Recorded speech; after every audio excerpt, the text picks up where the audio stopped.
Bismillahirrahmanirrahim. Alhamdulillah wassalatu wassalamu ala Rasulillah amma ba'd. Sekarang pembahasan yang pertama dari kitab Al-Ajurumiyah yang ditulis oleh Al-Imam Ibnu Al-Ajurum rahimahullah taala. Pembahasan pertama tentang al-kalam. Jadi al-kalam ini merupakan pembahasan yang akan dibahas yang pertama. Ya, apa pentingnya pembahasan kalam? Di sini beliau mendahulukan pembahasan kalam karena nanti bahasan ilmu nahwu itu akan membahas tentang kalam tersebut. Ya, jadi kalam ini sebenarnya lahan garap untuk ilmu nahwu. Faqala al-musannif rahimahullah ta'ala, berkata menulis kitab musannif rahimahullah ta'ala, al-kalamu, yang dimaksud al-kalam huwa yaitu al-lafzu, lafad. Ya, al-lafzu, lafad.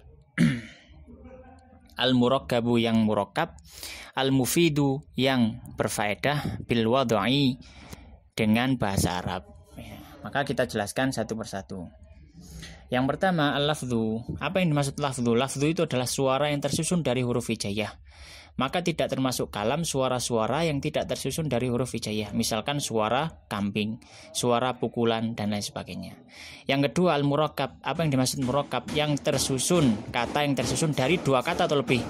Kalau misalkan kita bilang qoma zaidun, ya, maka di situ disusun dari dua kata, koma dan zaitun. Koma berdiri, zaitun zaid. Ya, maka tidak termasuk al-kalam, ya, ketika kita cuma bilang satu kata, misalkan komanya saja berdiri atau zaitun saja zaid. Nah, maka ini bukan termasuk kalam. Kalau kata ya kata, tapi bukan masuk kalam. Yang kedua, yang ketiga, syaratnya kalam itu harus mufid.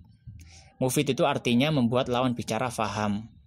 Ya, dalam artian kalau kita bicara panjang, kemudian ketika kita bicara, kemudian lawan bicara masih belum paham atau masih menyisakan pertanyaan, maka dia belum masuk kalam. Contohnya kita mengatakan,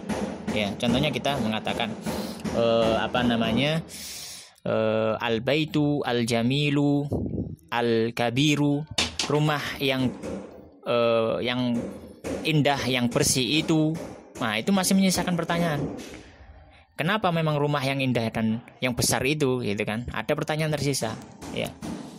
Kemudian terakhir bil wad'i, dia harus dengan bahasa Arab. Karena pembahasan nahwu ini bahas tentang gramatikal bahasa Arab. Ya, maka tidak mungkin bahasa Indonesia mau kita i'rabkan, kita bahas nahwunya nggak bisa. Dan kalam ini terbagi menjadi tiga. Kemudian beliau mengatakan wa aqsamuhu, dan pembagiannya salah satu ada tiga. Ismun isim, wa fi'lun dan fi'il, wa harfun dan harf, ja'a li ma'nan, datang dengan makna. Apa yang dimaksud datang dengan makna? Maksudnya huruf ini harus memiliki makna. Ya, maka tidak masuk dalam huruf yang memiliki makna. Misalkan kita bilang zaidun, tersusun dari tiga huruf zai, ya dan dal. Ya, maka huruf zai dari zaitun itu tidak bermakna, maka dia tidak masuk dalam huruf yang dimaksud dalam pembagian kalam ini. Tapi kalau misalkan kita bilang a-antum asyaddu khalqan, a hamzah itu satu huruf, tapi dia memiliki makna. Apa maknanya?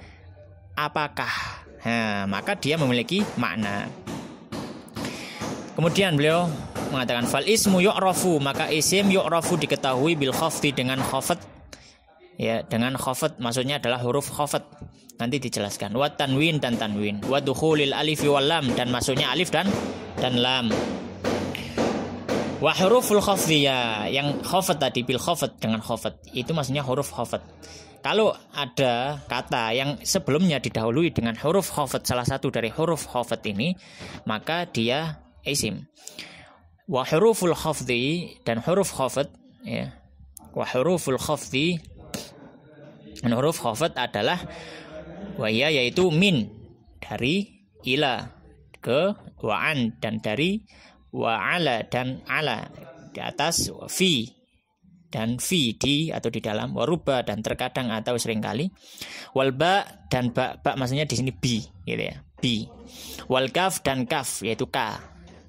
Ya, kalau ada kata sebelumnya k berarti dia isim.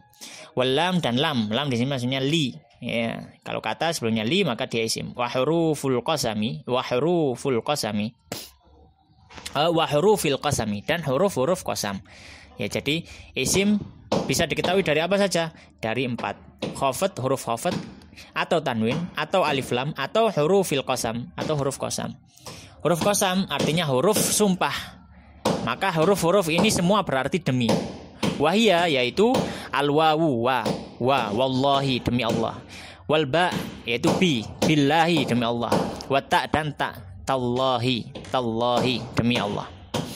Yang selanjutnya adalah fi'il.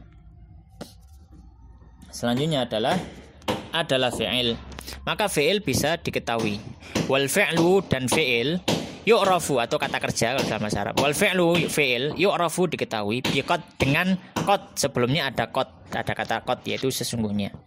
Wasin dan sin yaitu sa. Sayasla naron misalnya. Sayasla ya. Itu fi'il berarti yasla karena ditulis sa, sayasla. Wa saufa dan kata saufa sebelumnya. Wa saufa ya huruf saufa. Artinya saufa juga akan gitu. Kalla saufa ta'lamu. Ya, saufa akan mengetahui. Wa ta'i ta'nits sakinah dan tak ta'nis sakinah. Tak ta'nis sakinah itu adalah fi'il dengan dhamir hiya. Ya, dharabat, katabat, fa'alat. Ya, itu tak ta'nis sakinah. Baik. Ya. Kemudian terakhir wal harfu huruf. Wal harfu dan huruf ma la yasluhu ma yaitu la yasluhu la yang tidak ma la yasluhu ma yang la tidak yasluhu bisa ma'hu bersama huruf tersebut dalilul ismi dalil tanda al ismi isim wala dan tidak pula dalilul fi'li tanda fi'il. Berarti harf itu yang tidak bisa kemasukan tanda isim yang sudah disebutkan dan tanda fi'il. Wallahu ta'ala alam.